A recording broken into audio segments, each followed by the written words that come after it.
The two angels came to Sodom at evening. Lot sat in the gate of Sodom. Lot saw them and rose up to meet them. He bowed himself with his face to the earth. And he said, "See now, my lords, please come into your servant's house. Stay all night, wash your feet, and you can rise up early and go on your way." They said, "No, but we will stay in the street all night." He urged them greatly, and they came in with him, and entered into his house.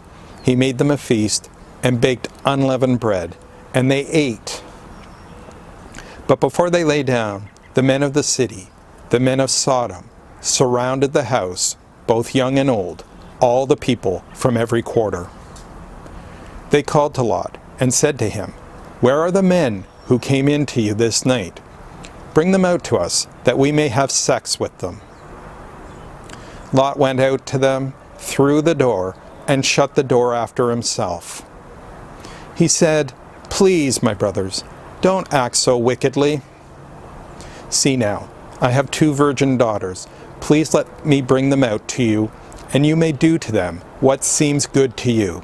Only don't do anything to these men, because they have come under the shadow of my roof."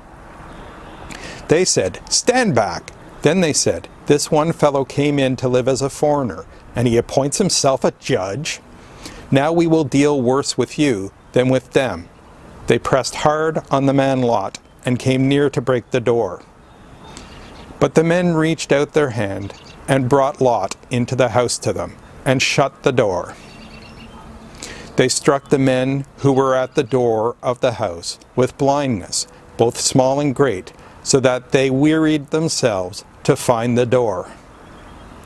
The men said to Lot, "Do you have anybody else here, sons-in-law, your sons, your daughters, and whomever you have in the city? Bring them out of the place.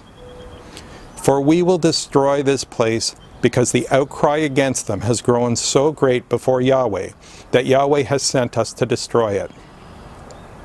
Lot went out and spoke to his sons-in-law, who were pledged to marry his daughters, and said, "Get up, get out of this place, for Yahweh will destroy the city." But he seemed to his son-in-law to be joking. When the morning came, then the angels hurried Lot, saying, "Get up, take your wife and your 2 daughters who are here, lest you be consumed in the iniquity of this city."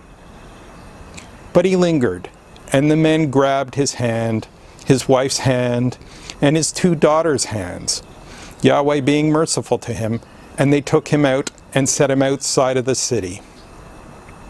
It came to pass, when they had taken them out, that he said, "Escape for your life.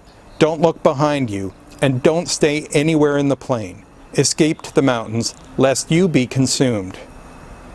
Lot said to them, "Oh, no, not so, my lord. See now, your servant has found favor in your sight, and you have magnified your loving kindness, which you have shown to me in saving my life. I can't escape to the mountain, lest evil overtake me, and I die. See now, this city is near to flee to, and it is a little one. Oh, let me escape there. Isn't it a little one? And my soul will live."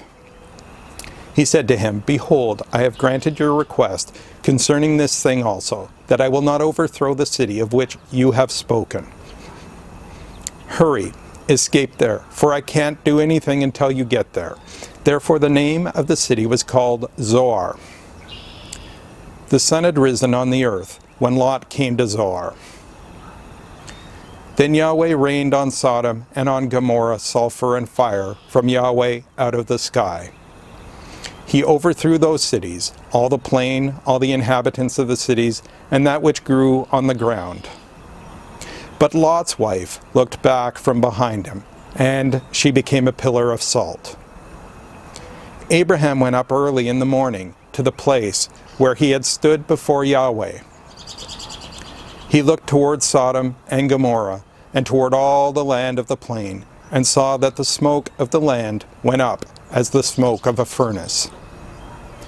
When God destroyed the cities of the plain, God remembered Abraham, and sent Lot out of the middle of the overthrow, when he overthrew the cities in which Lot lived. Lot went up out of Zoar and lived in the mountain, and his 2 daughters with him. for he was afraid to live in Zoar. He lived in a cave with his 2 daughters. The firstborn said to the younger, Our father is old, and there is not a man in the earth to come in to us in the way of all the earth. Come, let's make our father drink wine, and we will lie with him, that we may preserve our father's family line.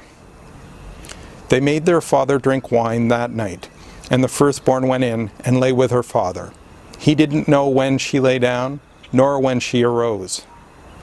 It came to pass on the next day that the firstborn said to the younger, Behold, I lay last night with my father. Let's make him drink wine again tonight.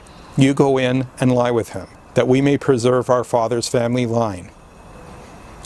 They made their father drink wine that night also. The younger went in and lay with him. He didn't know when she lay down, nor when she got up. Thus both of Lot's daughters were with child by their father. The firstborn bore a son, and named him Moab. He is the father of the Moabites to this day. The younger also bore a son, and called his name Ben-Ammi. He is the father of the children of Ammon to this day.